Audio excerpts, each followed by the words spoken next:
The American Revolution. Essential question. Why are the Declaration of Independence, the U.S. Constitution, and the Bill of Rights important to American history?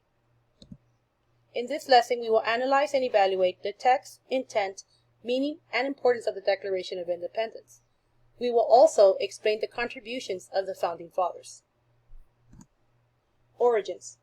During the mid-1700s, the British and French fought a war for control of North America. The British won the French and Indian War, but it was at a high cost.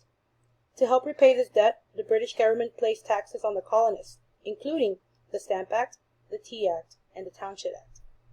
The colonists were not consulted by the British, and they felt this violated their rights as English citizens. To show their displeasure with these acts, the colonists came up with the slogan of "No taxation without representation." By 1773, the colonists had begun protesting. They boycotted or refused to buy British goods. Some even dressed as Indians and dumped tea off of a British ship in what was known as the Boston Tea Party. By 1775, the colonists and British soldiers exchanged shots at Lexington and Concord, which marked the first battle of the American Revolution. There were support for the war. John Trumbull, Jr. was the governor of Connecticut during the war. He refused to join the British, and instead he supported the war by supplying Washington's troops with food, clothing, and weapons. Another supporter for the war was John Peter Muhlenberg, who was a minister that used his role in the church to help recruit men for the colonial army. His group was called the Black Regiment, after the black robes he wore. The Declaration of Independence.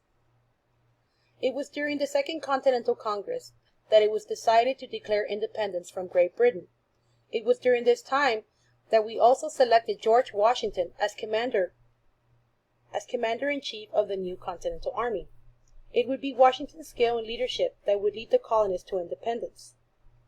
During this time, Thomas Jefferson was appointed to head a committee to draft the Statement of Independence from England. On July 4, 1776, the final draft was approved. In the Declaration of Independence, it explained why the colonists should be free.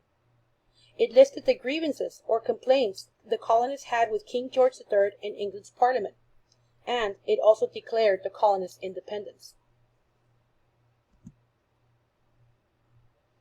John Locke, a philosopher during the Enlightenment, heavily influenced the writing of the Declaration of Independence with his idea of unalienable rights, sometimes called natural or inalienable. John Locke believed that the government was supposed to protect an individual's unalienable or natural rights. Locke stated these rights were life, liberty, and pursuit of happiness that cannot be taken from you without due process. Signers of the Declaration of Independence. 56 men met in Philadelphia, Pennsylvania to sign the Declaration of Independence on July 4, 1776. These men acted courageously because the act of signing the Declaration was treason and punishable by hanging.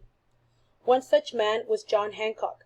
He made his signature so large that even the King of England could read it without his glasses.